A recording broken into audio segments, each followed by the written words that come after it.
I'm about to tell you 7 things that men want in women. Did you know if you Google how do women provide men with a sense of security, you'll get over 250 million results. But in those results, all you will find is blogs, articles, books, and videos on how to ensure that a woman's sense of security and emotional needs is met. Why is it that the emotional needs of the woman be the only priority when making such a life-altering commitment as marriage? You know what? Hold up. Let me give y'all the whole story from top to bottom so you can judge for yourself. My name is Tijuana Jackson. I'm a licensed Nearapy, and for the past 3 years, I've been riding with my girl, Thalia, through slim, thick, and thin, you heard me? We've been through it all, but I ain't never popped the question. So one day we head over to Thalia's old, bossy, rich Aunt Lynn's crib. She got this big old house in the suburbs. She lived there with her transgender chihuahua. I call it transgender because it's a chihuahua, but he act like a Pomeranian. Even though Aunt Lynn all career-driven, successful and whatnot, her life got that OJ dysfunction. Soon as we walk through the door, Aunt Lynn start up. Why ain't see no ring on my niece's finger yet? She go on saying marriage make a woman feel secure and all that. Thalia over there smirking, enjoying every minute of me getting grilled by Aunt Lynn. I keep it cool though, listening to what Aunt Lynn gotta say. I don't even flinch. But if you let the truth tell it, deep down inside, I'm volcano hot. I hit her back with, all right, that's cool and all, but shouldn't I feel secure too? The room gasped, dog and all, everybody freeze like Fargo. Ain't nobody say nothing. Aunt Lynn take a second to think about what I said. Aunt Lynn clapped back with, she been with you for 3 years. What else you need? I'm like, hold up now, Aunt Lynn. I've been with her for 3 years. What else she need? Now it's just awkward and Thalia feeling the kind of way.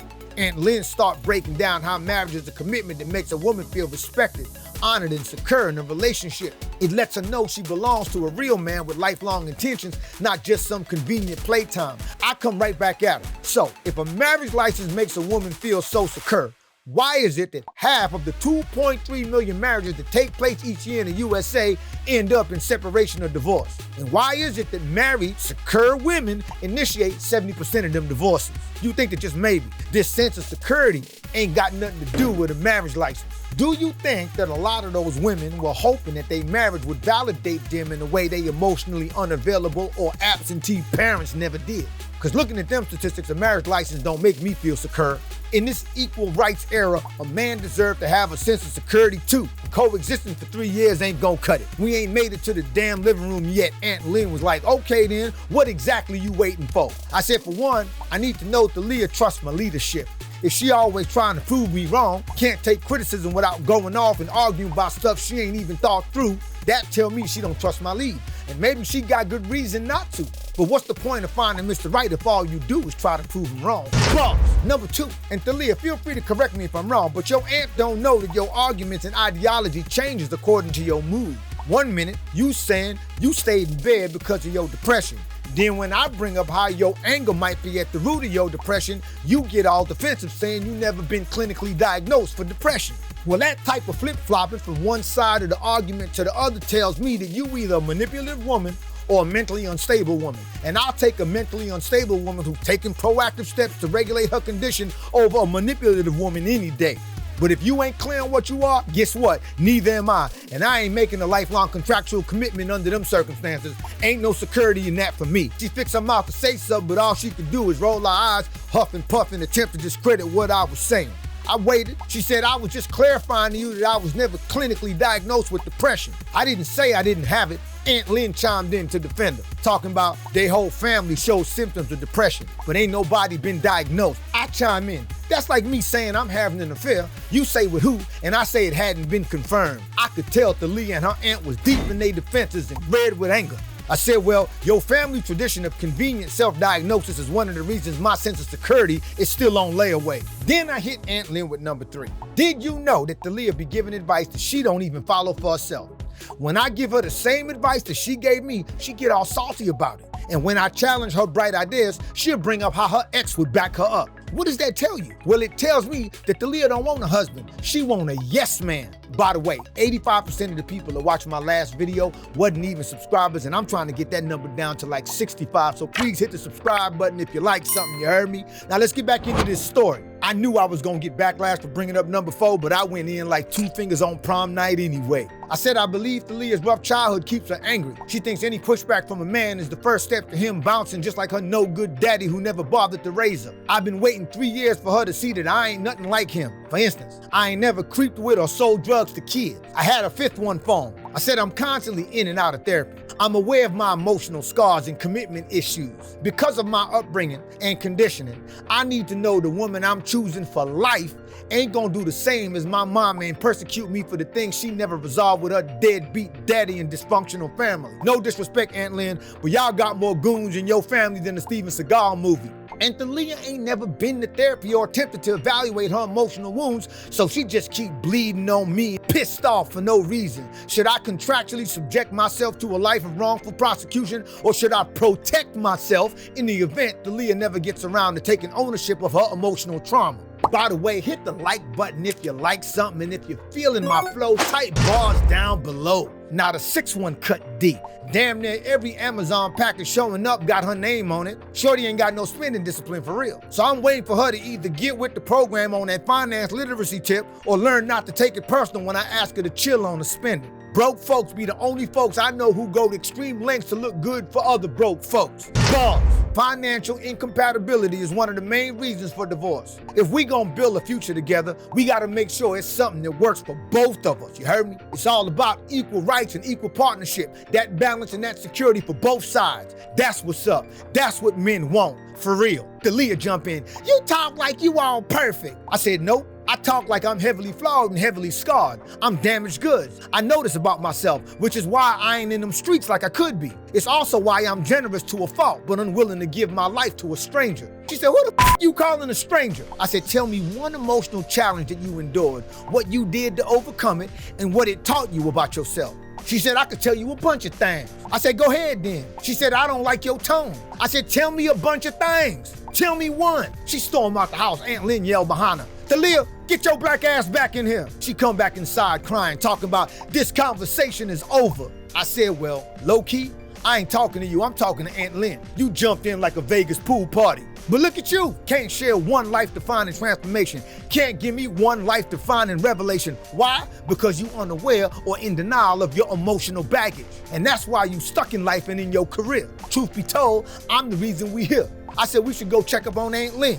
You didn't even want to do that. You just want to hide in your make-believe bubble. So I keep going. I said, you see, Aunt Lynn? This is a prime example of Thalia never being able to have tough conversations in a mature way. And she'd rather get all emotional, storm off, go sit in a hot-ass car knowing we ain't got no damn AC. Then when she mess up and feel bad, she'll switch gears, overcompensating with niceness, serving me food and folding my clothes like it's gonna make everything good. I got news for your niece, Aunt Lynn. I could hire a maid. In fact, in my household, you ain't a man until you can hunt, cook, and clean. So instead of acting like the Black Martha Stewart every time she mess up, I'd feel a lot more secure if Thalia would own up and deal with the real issues rather than putting herself in the psychological doghouse waiting for me to toss the ball. It ain't just about her, it's about us. Bars! It's about building something solid, something that's gonna last. It's about hitting that subscribe button because you just realized Tijuana Jackson the coolest to ever do it. But if we can't even talk about our problems without her ducking and dodging, how are we supposed to grow together? I'm dead serious. Every single person who's made it this far in this video needs to tap that subscribe button. Thalia start yelling. Well, if it's so bad, why you still with me? I never said it was so bad. I said it was not worthy of me making a lifelong contractual commitment. I'm content in this just like you. We overlapping each other like a big gal in a tube top. I ain't trying to be cold or nothing, but it's time for some real talk. It's time to face the facts and figure out if we really in this together or if we just here to enable each other. That lifelong commitment requires being real and compassionate with each other, even when it hurts. It's called grace. It's about emotional regulation out of respect for the union. Somebody yelled hallelujah from the back room. I completely forgot about Thalia's half-dead grandmother. She was sleeping in the back. I said, Nan! She yelled, send that message, boy! Thalia looking at me, all teary-eyed and stuff, but I see a flicker of understanding in her eyes. Maybe, just maybe, she was starting to see where I was coming from. Maybe we had a shot at fixing things and finally finding that balance and tailored sense of security we both been looking for. Aunt Lynn, she ain't say nothing, but I could tell she thinking. Maybe she's seeing that it ain't just about me putting a ring on Thalia's finger. It's about us working together, finding a way to make this relationship work for both of us. So I stand there waiting to see what Thalia gonna say, hoping that maybe, just maybe, we can start to turn this thing around. See, a marriage supposed to be a team, right? But based on all the things I just mentioned about Thalia, it don't seem like she want a marriage, a husband, or a team. No, it seems like she just want a penis. And I can see Thalia and Aunt Lynn processing what I just said. It's harsh, but sometimes you gotta keep it real if you wanna get to the heart of the matter. I ain't trying to be cruel, I continue. But if we gonna make this work, we gotta be a team. We gotta have each other's back, support each other, and work together through the tough times. That's what a real marriage is about. And if Dalia ain't willing to step up and be part of that team, well, maybe we ain't meant to be. Dalia's eyes well up with tears, and she starts to speak. I never thought about it like that, she admits. I didn't realize how much I was pushing you away and how I wasn't being the partner you needed.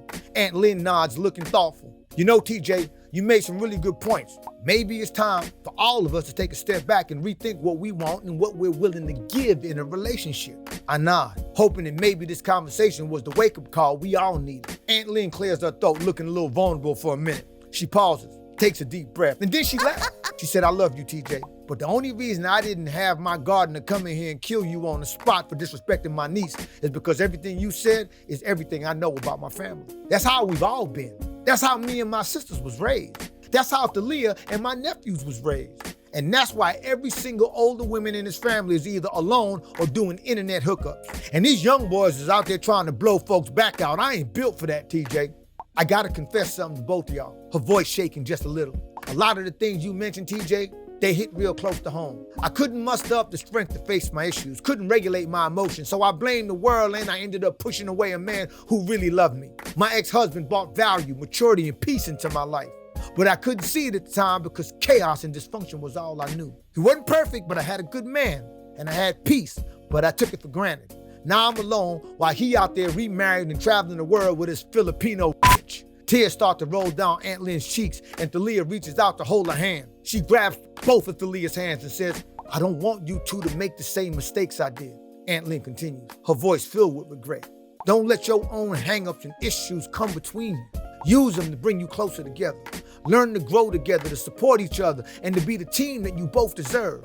Dalia, I know we didn't give you the best example, but I'm counting on you to break this cycle of individuality and emotional immaturity, because I want at least one grandkid that don't end up incarcerated. Dalia and I exchange glances knowing that Aunt Lynn's words are the truth. We both deserve to feel secure, and that boils down to being emotionally responsible, seeing our trauma, seeing through our trauma, and making a plan to heal and seeing it through. Balls!